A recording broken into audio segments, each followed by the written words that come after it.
Assalamualaikum warahmatullahi wabarakatuh. Perkenalkan, kami dari kelompok 5 yang beranggotakan saya, Afifatul Fitri, kemudian Nita Islamia, Nurliana, Tiffany Tamimatus, Sylvia Arisa, Sabrina Faizatul, Nafakulu, dan Marsanada akan membagikan seputar bunga edible yang ada di sekitaran UIN Maulana Malik Ibrahim Malang, di mana kami mengidentifikasi bunga tersebut menggunakan sebuah aplikasi Google, yakni Google Lens, di mana kita dapat menelusuri banyak sekali seperti manfaat, kemudian nama bunga, dan lain-lainnya. Nah, di sini saya mengambil salah satu bunga, yakni bunga sepatu yang diidentifikasi dengan Google Lens. Nah, sebelumnya kita telusuri terlebih dahulu gambar ini merupakan apa. Nah, ternyata gambar ini merupakan bunga atau kembang sepatu. Nah, kita bisa cari melalui Google yang ada di sini. Kita dapat mencari dari Google. Nah, akan tersambung dari Google. Di Google ini kita mendapatkan berbagai macam informasi, mulai manfaat, kemudian nama latinnya, dan sebagainya. Seperti yang tertera pada Google Lens. Di mana Google Lens ini sangat membantu ya dalam mengidentifikasi jenis bunga yang belum diketahui. Kita dapat mengetahui, oh ternyata ini tuh bunga sepatu, seperti itu. Nah, kemudian setelah kita identifikasi, oh iya ternyata bunga tersebut merupakan bunga sepatu. Nah, kemudian kita cari manfaat dan sebagainya. Di sini saya akan menjelaskan sedikit tentang bunga atau kembang sepatu, di mana bunga sepatu ini merupakan sebuah tanaman semak suku Malvaceae yang berasal dari Asia Timur dan banyak ditanam sebagai tanaman hias, khususnya di daerah tropis dan subtropis ya. Nah, kembang sepatu ini memiliki ciri bunga yang sangat besar, kemudian umumnya berwarna merah dan tidak berbau. Sebenarnya untuk warna ini bermacam-macam ya, namun spesifikasinya dikenalnya pada warna merah ataupun merah muda seperti itu. Nah, bunga sepatu ini terdiri dari 5 helai daun kelopak yang dilindungi oleh kelopak tambahan, di mana sehingga akan terlihat 2 lapis kelopak bunga. Nah, mahkota bunga ini terdiri dari 5 lembar atau lebih jika merupakan hibrida. Nah, tangkai putih berbentuk silinder, panjang dikelilingi tangkai sari berbentuk oval yang bertaburan serbuk sari, di mana biji terdapat di dalam buah berbentuk kapsul bermilik-lima.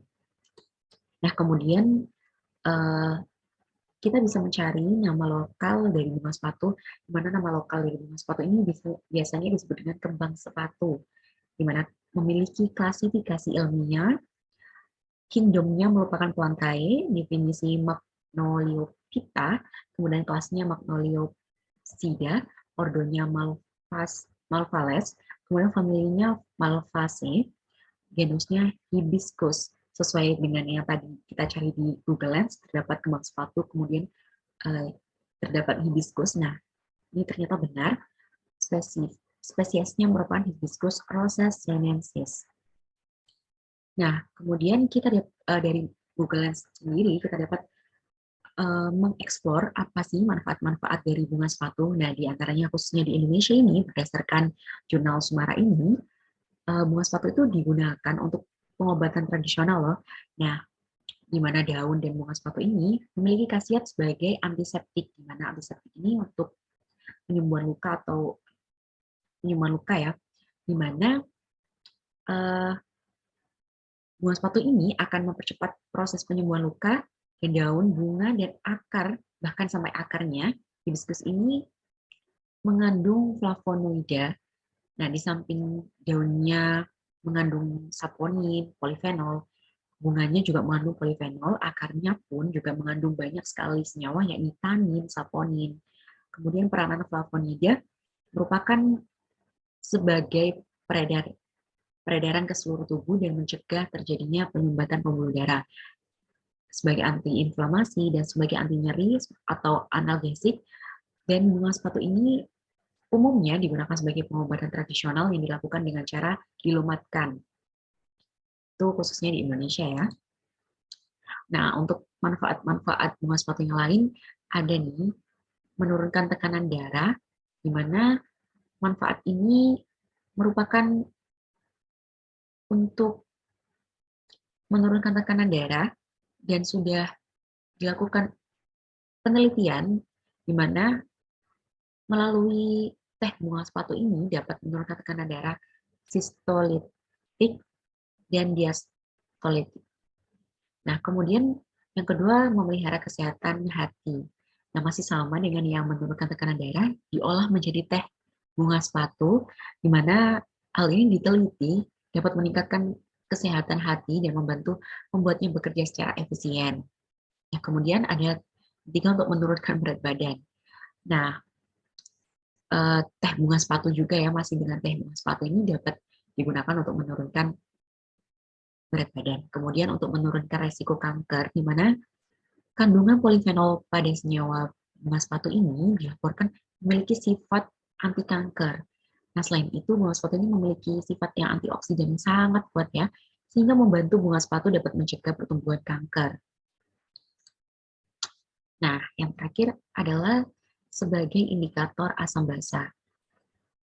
Indikator dari ekstrak mahkota bunga sepatu ini dapat diperoleh dan menunjukkan perubahan warna, yakni dalam sebuah larutan asam akan berwarna merah dan dalam sebuah larutan basa akan berwarna hijau. Di mana perubahan warna ekstrak mahkota bunga sepatu ini dalam larutan asam dan basa disebabkan adanya senyawa antosianin, di mana larutan ekstrak mahkota bunga sepatu ini dalam asam tidak berwarna, dalam basa berwarna violet. Nah, antosianin sendiri ini dalam strukturnya mengandung kation flavilium yang dapat menyebabkan perubahan warna karena terjadinya perubahan bentuk struktur yang disebabkan oleh pengaruh pH. Ini terdapat dari penelitian Banget dan Nuryanti. Nah, dalam penelitian Nuryanti ini dalam bunga sepatu, dalam kondisi titrasi dan titik ekuivalen ini, warna akhir dari titrasi dan pH titrat ini akan menunjukkan warna merah sampai hijau dan pH titratnya 5,8 sampai 9,55, khususnya ini menjadi basah. Nah, kemudian dalam HCl ini basah kuat dan asam kuat, dia menunjukkan hijau sampai merah. pH titratnya 9,6 sampai 4,85. Kemudian di sini basa lemah dan asam kuat, dia akan menunjukkan warna hijau sampai merah, nah pH titrat 4,29 sampai 3,9. Nah, kemudian dalam asam lemah dan basa kuat ini akan terjadi kenaikan pH pada titik akhir titrasi, di mana titik ekuivalen ini tercapai di antara rentang pH yang disebutkan tadi ya. Nah, kemudian dalam basa kuat dan asam kuat ini juga terjadi penurunan pH pada titik akhir titrasi, di mana titik ekuivalen juga tercapai pada rentang pH tersebut. Nah, kemudian ini juga terjadi penurunan pH pada titik akhir titrasi sama dengan pH tersebut. Nah, tentunya Allah Subhanahu wa Ta'ala menciptakan seluruh yang ada di bumi ini tanpa pengecualian. Jadi pasti memiliki manfaat. Nah, bunga sepatu sendiri memiliki manfaat yang sangat banyak, tentunya bagi kesehatan maupun dunia pembelajaran, yakni indikator asam basa. Kurang lebihnya mohon maaf. Harapan saya dengan adanya video ini, kita dapat belajar dan mengeksplor apa saja perkembangan yang ada di Indonesia mengenai penelitian bunga sepatu, dan apakah bunga sepatu ini terdapat manfaat, banyak sekali manfaatnya. Nah, apabila ada salah kata, kurang lebihnya mohon maaf. Wabillahi taufiq wal hidayah. Wassalamualaikum warahmatullahi wabarakatuh.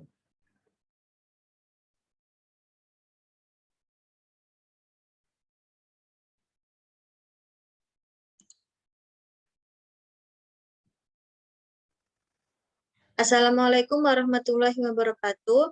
Saya di sini akan menjelaskan tentang bunga edible yang saya dapatkan di Menara UIN, tepatnya di depan Mastar. Nah, kemudian saya mencari bunga tersebut di dalam Google Lens, sehingga saya mendapatkan bahwa bunga tersebut bernama bunga bougainville, atau yang sering disebut orang-orang itu adalah bunga kertas. Kemudian saya bisa menelusuri semua pencarian tentang bunga bougainville tersebut. Saya dapat menemukan ciri-cirinya, klasifikasinya, manfaatnya, dan banyak lainnya. Nah, bunga bougainville atau bunga kertas ini memiliki nama ilmiah Bougainvillea spectabilis. Nah, bunga bougainville ini adalah tanaman hias yang populer. Bentuknya berupa pohon kecil yang sukar tumbuh tegak. Keindahannya berasal dari seludang bunganya yang berwarna cerah dan menarik perhatian karena tumbuh dengan rimbunnya. Bunga bougainville memiliki ciri khusus di mana terdapat batang yang keras dan berduri tajam serta bercabang-cabang. Biasanya batang bunga bougainville ini memiliki tinggi kurang lebih 5 hingga 15 meter, memiliki bentuk daun yang bulat, dan ada juga yang berbentuk elips dengan ujung daun yang runcing dengan sisi yang sama. Panjang daunnya sekitar 4-10 cm dan lebarnya sekitar 2-6 cm. Bunganya memiliki bentuk yang kecil dan memiliki 3 kelopak. Dan di setiap satu bunga itu pasti memiliki daun pelindung dengan ukuran yang besar. Nah, kemudian klasifikasi ilmiah dari bunga bougainville ini menurut Citro Supomo 2007. Bunga bougainville ini termasuk kingdom Plantae, divisi Spermatophyta, subdivisi Angiospermae, kelas Dicotyledonneae, subkelasnya Apetalae atau Monochlamydeae, ordo Caryophyllales, famili Nyctaginaceae, genusnya Bougainvillea, dan spesiesnya adalah Bougainvillea spectabilis. Nah, manfaat dari bougainville ini terdapat beberapa khasiat dan kegunaan bunga bougainville dalam pengobatan, antara lain sebagai antiinflamasi, menjaga keseimbangan kolesterol, tekanan darah, mengobati keputihan, haid tidak teratur, sebagai antioksidan dan antibiotik, hepatitis, anti-hiperlipidemia, anti kanker, dan anti-hiperglikemia. Kemudian menurut penelitian Adebayo DKK 2005 itu menunjukkan bahwa tanaman bunga kertas atau bunga bougainville ini, ekstrak etanol daun bunga bougainville berpotensi sebagai penurunan kadar glukosa dalam darah. Dikarenakan bunga bougainville ini mengandung senyawa yang memiliki prinsip penurunan darah mirip dengan kerja insulin, yaitu dipinitol. Nah, untuk indikator asam basa dari bunga bougainville ini, jadi ekstrak etanol bunga bougainville ini mengandung senyawa flavonoid dan juga dapat berfungsi sebagai bioindikator dalam titrasi asam basa. Bisa dalam titrasi asam kuat dengan basa kuat, asam lemah dengan basa kuat, asam lemah dengan basa lemah, dan asam kuat dengan basa lemah. Untuk trayek pH ekstrak etanol bunga bougainville ini berada antara pH 6 dan pH 8. Jika di bawah pH 6 akan berwarna merah muda, dan jika di atas pH 8 akan berwarna hijau, menurut Nurhaini 2017. Terima kasih. Sekian presentasi tentang bunga edible yang saya dapatkan. Assalamualaikum warahmatullahi wabarakatuh. Assalamualaikum warahmatullahi wabarakatuh. Saya Mariana, NIM 18630053. Di sini saya akan menjelaskan bunga yang ketiga, yaitu Plumbago auriculatus. Ini merupakan bunga yang lokasi pengambilannya di depan rumah, di mana pada kelopak bunganya ini terdapat garis-garis berwarna biru. Cara mencari gambar melalui Google Lens yaitu pertama, buka Google lalu pilih gambar kamera, pilih bunganya yang mau dipilih, klik, tunggu sampai hasilnya keluar. Mencocokkan. Nah, ini di sini hasilnya telah keluar. Nama bunga ini yaitu Plumbago auriculatus. Lalu muncul artikel-artikel, pilih yang sesuai. Pilih artikel yang diinginkan, klik.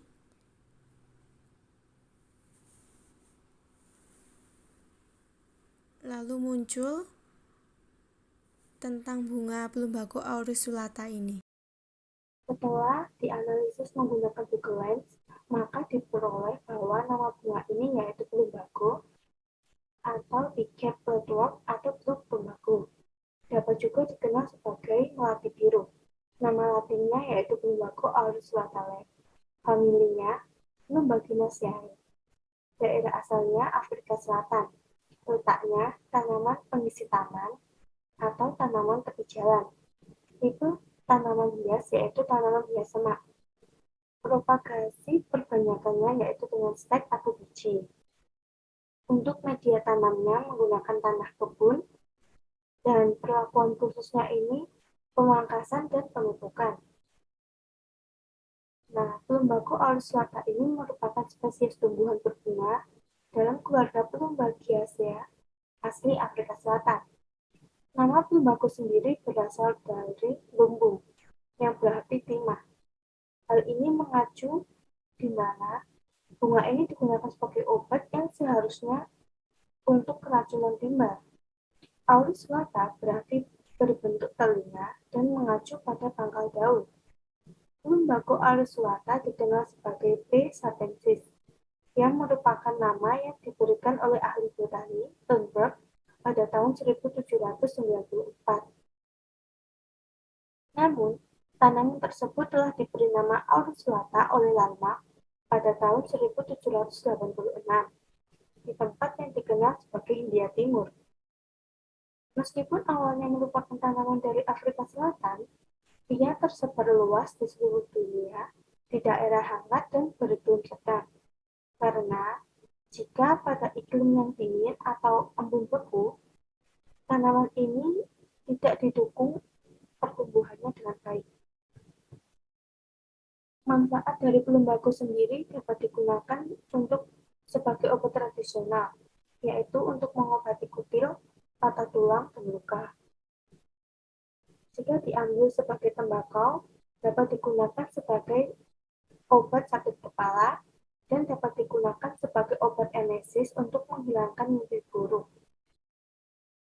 Sebatang tanaman ditempatkan di bubuk jerami dapat digunakan untuk menangkal petir.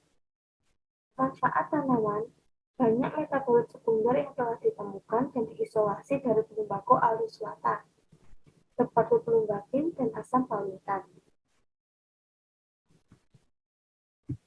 Ini untuk referensi video kali ini. Terima kasih.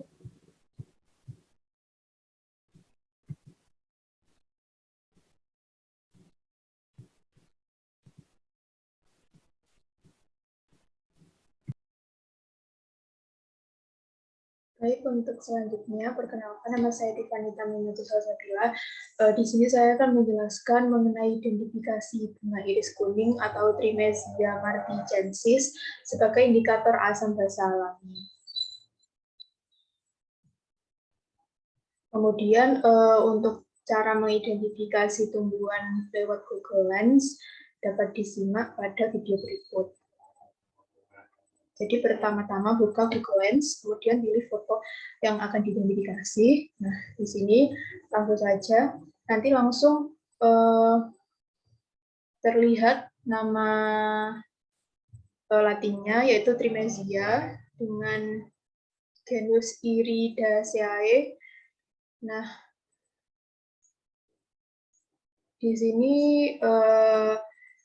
Trimesia ini memiliki nama lokal yaitu iris bunga kuning atau bunga iris kuning.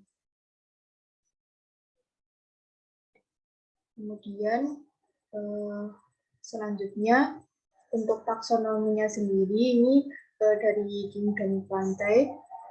Kemudian subkingdomnya Tracea dionta, superdivisi Spermatophyta, divisi Magnoliophyta, kelas Philiopsida, kelas Lilidae, ordo Liales, famili Iridaceae, genus Trimesia, dan spesiesnya Trimesia marticensis. Kemudian nama lokalnya ini seperti yang telah dijelaskan sebelumnya, yaitu bunga iris kuning. Kemudian pemanfaatannya bunga iris kuning sendiri ini dalam masyarakat Indonesia ini bisa digunakan untuk obat kesleo, yaitu dengan cara ditumbuk lalu dioleskan pada bagian tubuh yang kesleo. Nah, efek dari pengolesan ekstrak bunga iris kuning ini akan membuat otot lebih rileks. Kemudian dapat sebagai pengolah limbah karena dapat menyerap logam berat. Ini bisa digunakan pada air sungai yang tercemar. Kemudian pengendalian erosi, bisa ditanam untuk tanah-tanah yang memang tidak stabil. Kemudian pewarna tekstil, karena bunga iris ini kan memiliki pigmen warna kuning, nah itu bisa dimanfaatkan sebagai pewarna tekstil. Kemudian pemanfaatan sebagai indikator asam salam ini bisa digunakan karena bunga ini tadi berpigmen kuning, jadi bisa digunakan. Namun di sini saya menganalogikan bunga iris kuning ini dengan kunyit, sebab saya belum menemukan pembahasan mengenai apakah bunga iris kuning ini memang bisa digunakan. Tapi memang sebagian besar tumbuhan yang memiliki warna itu bisa digunakan untuk indikator asam basa alami. Jadi saya menganalogikan ini dengan kunyit, di mana warna asalnya ini kuning. Kemudian ketika ditambahkan pada larutan asam, itu warnanya tetap kuning, namun akan berbeda ketika itu ditambahkan pada larutan basa, yaitu menjadi merah muda.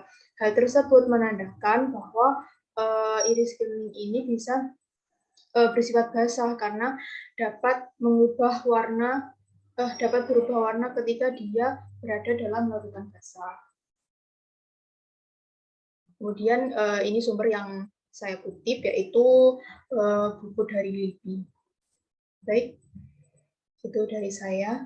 Terima kasih, bisa dilanjutkan dengan anggota kelompok saya yang lain. Ini merupakan suatu cara untuk mengidentifikasi nama bunga yang telah ditemukan di area UIN Malang, tepatnya di Microteaching Laboratory, menggunakan Google Lens. Didapatkan hasil nama ilmiahnya yaitu Ixora chinensis. Nah, Ixora chinensis sendiri itu memiliki nama lain yaitu Ixora socianellin atau juga soka merah. Ixora socianellin itu merupakan nama latinnya, sedangkan soka merah merupakan nama umum yaitu nama lokalnya. Dan pada daerah Melayu juga biasa disebut dengan kembang santan merah, dan pada daerah Sunda biasa terkenal dengan sebutan soka beureum. Bunga asoka sendiri ini sudah terkonfirmasi bisa digunakan sebagai indikator pH alami dalam semua titrasi asam basa, dikutip dari jurnal ULFA tahun 2020.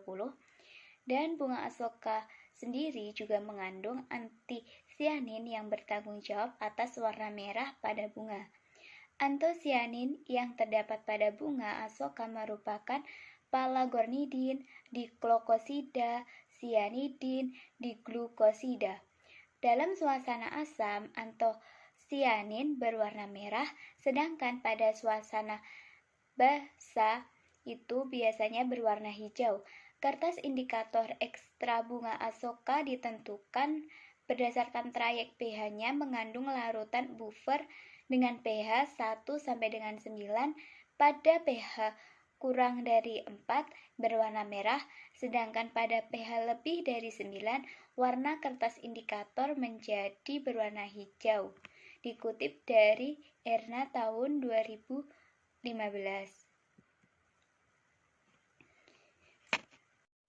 Selanjutnya kita membahas terkait manfaat dari bunga asoka merah.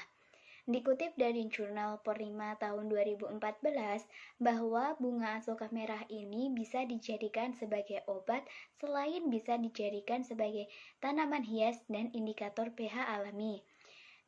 Tanaman asoka merah ini juga dapat dikonsumsi dan dimanfaatkan sebagai bahan obat untuk beberapa penyakit seperti dengan disentri, keputihan, dismonerea, hepatitis dan bronkitis, katarak, sedangkan kulit batang dan akarnya berkhasiat sebagai obat luka.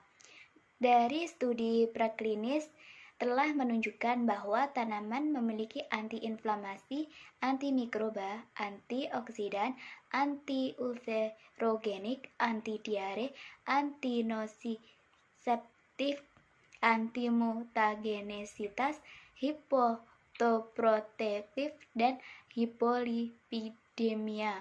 Dikutip dari jurnal JOSI tahun 2013. Telah dilakukan penelitian yang mengungkapkan bahwa ekstrak metanol dari bunga soka merah ini memiliki kandungan flavonoid, saponin, tanin, alkaloid, dan steroid. Senyawa-senyawa tersebut dapat berfungsi sebagai antibakteri.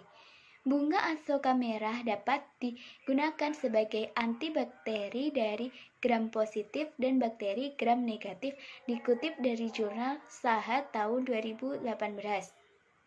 Ini merupakan referensi di mana saya menemukan bahwa bunga soka merah atau Ixora seasonalin itu memiliki manfaat dan bisa dijadikan sebagai indikator mengutip dari jurnal-jurnal berikut. Sekian, terima kasih. Assalamualaikum warahmatullahi wabarakatuh.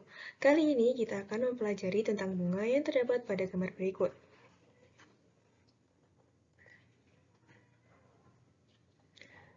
Setelah dilakukan pencarian menggunakan Google Lens, diketahui bahwa nama dari bunga tersebut adalah Pseuderanthemum reticulatum.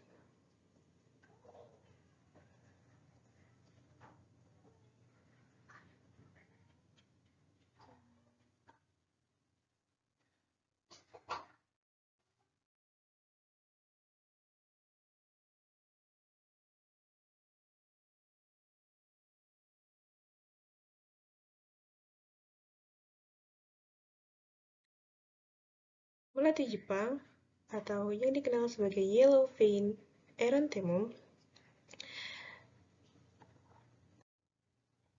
merupakan spesies Pseuderanthemum carotersi, atau sinonimnya adalah Eranthemum reticulatum. Dia berasal dari famili Acanthaceae. Nah, melati Jepang ini memiliki pohon yang berbatang kecil dengan tinggi setengah sampai 2 meter, panjang daun mencapai 15 cm, dan lebar daun 5-10 cm. Next. Manfaat. Selain memiliki daya tarik keindahan yang kuat, ternyata tanaman ini juga mempunyai nilai ekonomis yang tinggi. Salah satu contohnya adalah tanaman ini digunakan sebagai bahan baku industri kosmetika, minyak wangi, tekstil, dan penyedap teh.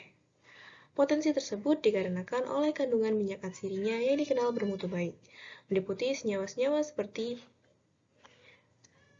livali asetat, indol, dan benzil. Selain itu, bunga melati juga bermanfaat dalam terapi-terapi kesehatan, antara lain untuk mengobati penyakit sesak napas, sakit kepala, demam, dan stres.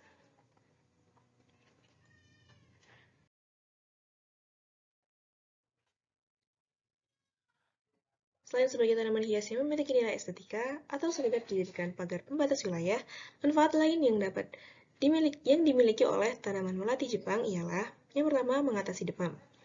Caranya yakni gunakan 1 genggam daun melati dan 10 kuntum bunga melati, dicampurkan dan diremas-remas, direndam dalam air, dan gunakan handuk kecil, rendam sejenak dalam air rendaman sebelum ditempelkan ke dahi. Yang kedua adalah mengatasi bengkak akibat serangga atau sengatan lebah. Caranya adalah tempelkan bunga melati yang sudah dihaluskan pada bagian yang bengkak atau baru disengat oleh lebah. Diamkan selama beberapa saat. Yang ketiga, untuk mengatasi sakit mata ringan. Melati Jepang ini dapat mengatasi mata merah akibat iritasi. Caranya dengan segenggam daun melati ditumbuk hingga halus, kemudian ditempelkan pada bagian dahi yang di dekat mata.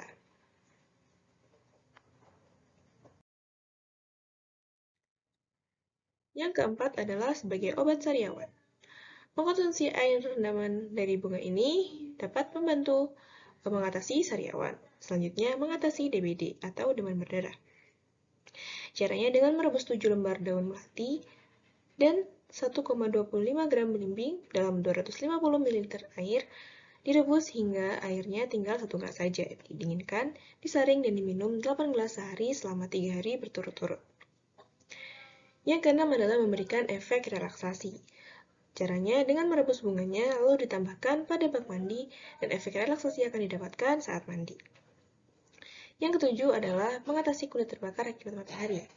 Caranya, campurkan lotion dengan bunga melati dan oleskan pada kulit yang terbakar akibat paparan sinar matahari.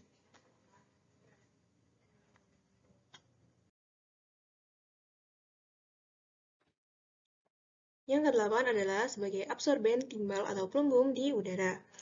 Kadar timbal pada sampel daun dianalisis dengan metode AAS dan kadar klorofil daun diuji dengan alat spektrofotometer dengan panjang gelombang 649 nanometer dan 665 nanometer. Hasil penelitian menunjukkan penyerapan kadar timbal atau pelembung oleh melati Jepang sebesar 0,174 plus-minus 0,008 ppm, dan kadar timbal tidak mempengaruhi jumlah kadar klorofil daun yang dihasilkan. Yang selanjutnya adalah meringankan sakit kepala. Caranya dengan merendam bunga melati Jepang di dalam minyak kelapa seharian. Selanjutnya, minyak tersebut dapat dioleskan untuk mengobati sakit kepala. Selain yang telah disebutkan tadi, manfaat lain dari bunga ini adalah sebagai campuran teh, mengatasi keluarnya secara berlebihan, mengatasi stres, mencegah kanker, menangkal radikal bebas, mengurangi stroke, menurunkan berat badan, membantu detoksifikasi tubuh, mengobati flu, mengatasi sesak nafas, mengatasi insomnia, mengobati radang usus, mengobati radang ginjal, mengatasi jerawat, menghaluskan kulit, mengatasi bau badan, mencegah penuaan dini, menguatkan rambut, dan mencegah kerontokan, serta mengatasi hidung tersumbat.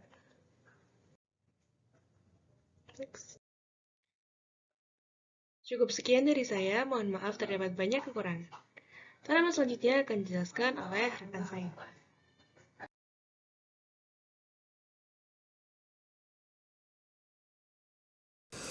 Saya Nafakul Zulaiha. Di sini saya akan menjelaskan tentang bunga Taiwan Beauty.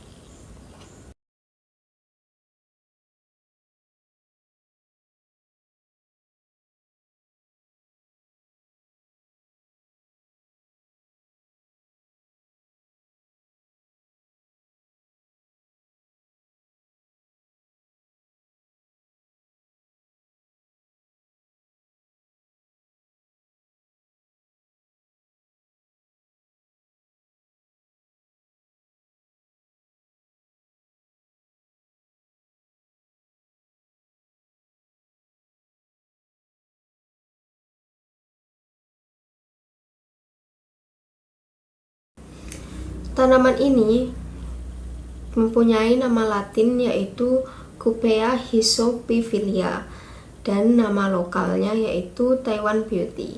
Tumbuhan ini bercabang banyak, tegak menyebar, berakar tunggang pendek, dan bisa tumbuh dengan setinggi sekitar 60 cm dan lebar 90 cm.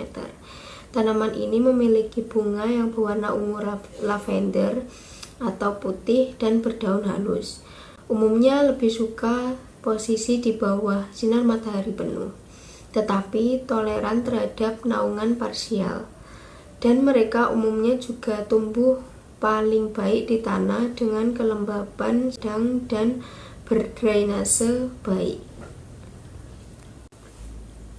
Manfaat dan cara penggunaan dari bunga Taiwan Beauty yaitu yang pertama untuk menutup tanah dengan cara penanamannya langsung di permukaan tanah dalam jumlah yang banyak, dan baik juga dipadukan dengan rumput agar terlihat menarik. Dan yang kedua yaitu sebagai tanaman hias. Tanaman ini mampu beradaptasi dengan tanaman-tanaman lain dan tidak mudah terserang hama dan menjadikan koleksi tanaman hias. Indikator asam basa. Syarat bahan sebagai indikator asam basa yaitu yang pertama berwarna Sebagai indikator, haruslah memiliki warna yang mudah dilihat dan mudah dibedakan. Dan yang kedua yaitu mudah diekstrak. Bahan haruslah mudah diekstrak sarinya.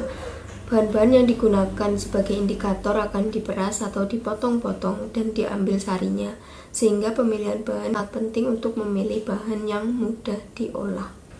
Dan yang ketiga yaitu mudah didapatkan. Indikator termasuk ke dalam bahan-bahan yang dapat ditemukan di lingkungan sekitar kita.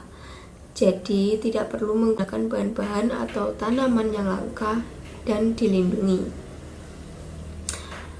Jika dilihat dari syarat bahan sebagai indikator asam basa, maka bunga Taiwan Beauty dapat dijadikan sebagai indikator asam dan basa.